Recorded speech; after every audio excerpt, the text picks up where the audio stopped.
Good morning. आज मैं आपको पढ़ाने जा रही हूँ कक्षा 10 की जो क्षितिज पुस्तक है उसका पाठ संख्या 16 ईर्ष्या तू न गई मेरे मन से। इस पाठ के लेखक है रामधारी सिंह दिनकर। इसमें यह ईर्ष्या के बारे में बताया गया है कि जो ईर्ष्यालु व्यक्ति होता है वह उसके पास भले कितना ही हो उससे वह प्रसन्न नहीं रहता है, लेकिन जो दूसरे के पास है ज़्यादा है उसे उसको देख के वो जलता है। तो यही ईर्ष्या होती है। इसमें बहुत अच्छे से समझाया गया है कि एक वकील साहब होते हैं, उसके पास बहुत अच्छा सा घर है, गाड़ी है, मृदुभाषिणी यानी मीठा बोलने वाली उसकी पत्नी है, सब कुछ, सब बच्चे भी सुख देने वाले हैं। लेकिन उसके जो पड़ोस में बीमा एजेंट हैं, उसके 2 बंगले हैं, 2 गाड़ियां हैं। उसको देख के उनकी जलन इतनी है कि उसको पूछो ही मत। इसे इस पाठ में बहुत अच्छे से ये समझाया गया कि ईर्ष्या क्या होती है। मेरे घर के दाहिने एक वकील रहते हैं जो खाने पीने में अच्छे हैं, दोस्तों को भी खूब खिलाते हैं और सभा सोसाइटियों में भी भाग लेते हैं। बाल बच्चों से भरा पूरा परिवार, नौकर भी सुख देने वाले और पत्नी भी अत्यंत मृदु भाषिणी यानी मीठा बोलने वाली। भला एक सुखी मनुष्य को और क्या चाहिए, मगर वे सुखी नहीं हैं। उनके भीतर कौन सा दाह है? दाह यानी जलन। इसे मैं भली भांति जानता हूँ। दरअसल उनके बगल में जो बीमा एजेंट हैं, उनके वैभव की वृद्धि से वकील साहब का कलेजा जलता रहता है। वकील साहब को भगवान ने जो कुछ दे रखा है यह उनके लिए काफ़ी नहीं दिखता। वह इस चिंता में भुने जा रहे हैं, जले जा रहे हैं कि काश बीमा एजेंट की जो मोटर है उसके जैसी मेरे भी मोटर हो, उसकी मासिक कार, उसकी तड़क भड़क मेरी भी हुई होती। ईर्ष्या का यही अनोखा वरदान है। जिस मनुष्य के हृदय में ईर्ष्या घर बना लेती है वह उन चीज़ों से आनंद नहीं उठाता जो उसके पास मौजूद हैं, बल्कि उन वस्तुओं से दुख उठाता है जो दूसरों के पास है। कहते हैं कि उसके पास खुद के पास एक बंगला है, गाड़ी है, तो उसी से सुख भोगे।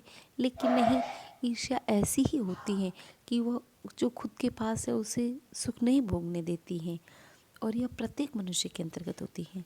वह अपनी तुलना दूसरों के साथ करता है और इस तुलना में अपने पक्ष के सभी अभाव उसके हृदय पर दंश मारते हैं। जो कमियां उनके अंदर हैं, फिर वो बार बार उसे लगता है हाँ मैं भी ये करता तो मेरे पास भी 2 बंगले हो जाते हैं। फिर क्या कहता है, शायद इसने 2 नंबर की कमाई से ये सब किया होगा। दंश के इस दाह को भोगना कोई अच्छी बात नहीं है, मगर ईर्ष्यालु मनुष्य करे भी तो क्या। आदत से लाचार होकर उसे यह वेदना भोगनी ही पड़ती है। वेदना यानी पीड़ा। एक उपवन को पाकर भगवान को धन्यवाद देते हुए उसका आनंद नहीं लेना और बराबर इस चिंता में निमग्न रहना कि इससे भी बड़ा उपवन क्यों नहीं मिला, यह ऐसा दोष है जिससे ईर्ष्यालु व्यक्ति का चरित्र भी भयंकर उठता है। अपने अभाव पर दिन रात सोचते यह सृष्टि की प्रक्रिया को भूलकर विनाश में लग जाता है और अपनी उन्नति के लिए उद्यम करना छोड़कर वह दूसरों को हानि पहुंचाने को ही अपना श्रेष्ठ कर्तव्य समझने लगता है। कहते हैं कि जो ईर्ष्यालु व्यक्ति होता है खुद तो दुखी होता ही है, अब वो क्या करता है, दूसरों को पीड़ा पहुंचाने का काम करता है। ईर्ष्या की बेटी का नाम निंदा। इस पंक्ति के नीचे आप लाइन खींच लीजिए। जो व्यक्ति ईर्ष्यालु होता है वही बुरे किस्म का निंदक भी होता है। दूसरों की निंदा वह इसलिए करता है कि इस प्रकार दूसरे लोग, जनता अथवा मित्रों की आंखों से गिर जाएंगे और जो स्थान है उस पर मैं अनायासी बैठा दिया जाऊंगा। अब जो ईर्ष्यालु व्यक्ति होता है वो क्या करता है, जिस व्यक्ति से ईर्ष्या करता है उसकी निंदा शुरू कर देता है और अपने ही मित्रों के साथ और उसके मित्रों के साथ कहता है कि ये ऐसे कैसे कमा लिए, इसके पास 2 बंगले कैसे हैं, 2 गाड़ी कैसी है, शायद कुछ गड़बड़ किया होगा, घोटाला किया होगा कंपनी में। इस प्रकार की निंदा करके वो ये सोचता है कि उनकी जगह मैं ले लूँगा, यानी कि मैं तो ईमानदारी से कमाता हूँ, ये उसका तात्पर्य होता है। मगर ऐसा न आज तक हुआ है और न होगा। दूसरों को गिराने की कोशिश तो अपने को बढ़ाने की कोशिश नहीं कही जा सकती। एक बात और है कि संसार में कोई भी मनुष्य निंदा से नहीं गिरता, उसके पतन का कारण सद्गुणों का ह्रास होता है। इसी प्रकार कोई भी मनुष्य दूसरों की निंदा करने से अपनी उन्नति नहीं कर सकता। उन्नति तो उसकी तभी होगी जब वो अपने चरित्र को निर्मल बनाए और गुणों का विकास करें। ईर्ष्या का काम जलाना है, मगर सबसे पहले वह उसी को जलाती हैं जिसके हृदय में उसका जन्म होता है। इस पंक्ति के नीचे भी आप लाइन खींच लीजिए। आप भी ऐसे बहुत से लोगों को जानते होंगे जो ईर्ष्या और द्वेष की साकार मूर्ति हैं और जो बराबर इस फिक्र में लगे रहते हैं कि कहाँ सुनाने वाला मिले और अपने दिल का गुबार निकालने का मौका मिले।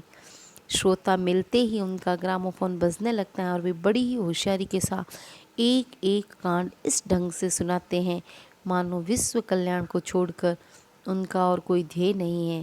कहते हैं कि जो ईर्ष्यालु व्यक्ति होता है वो बड़ा निंदक भी होगा, तो वो सोचता है किसके आगे निंदा करूं। तो जैसे ही कोई श्रोता मिल जाएगा कि अरे भाई बीमा एजेंट के पास इतने पैसे कैसे आ गए, इतनी सी बात की नहीं, उसने अपना दिल का गुबार निकाला कि हाँ वो ये ऐसे करके बहुत सारी बातें करने लग जाएगा जैसे उसको आज खजाना मिल गया हो। मानव विश्व कल्याण को छोड़कर उनका और कोई ध्येय नहीं है। अगर जरा अपने इतिहास को देखिए और समझने की कोशिश कीजिए कि जब से उन्होंने इस सुकर्म का आरंभ किया है, अच्छे कर्म, सुकर्म यानी अच्छे कर्म, तब से वे अपने क्षेत्र में आगे बढ़े हैं या पीछे हटे हैं।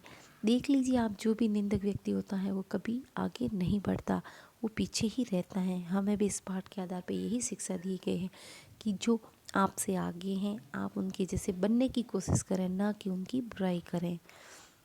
यह भी कि ये निंदा करने में संयम और शक्ति का अपव्यय नहीं करते तो आज उनका स्थान कहाँ होता।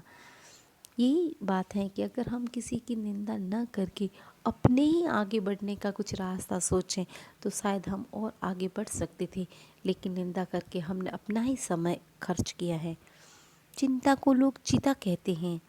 जिसे किसी प्रचंड चिंता ने पकड़ लिया हो उस बेचारे की ज़िंदगी ही खराब हो जाती है।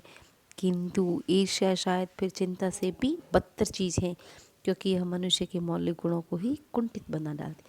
चिंता अगर होती है तो सबको दिखाई देती है कि हाँ इनके घर में चिंता है, लेकिन जिसके मन में ईर्ष्या है वह तो व्यक्ति के जो गुण होते हैं, अच्छे गुण होते हैं, उनको भी ख़त्म कर देती है, समाप्त कर देती है।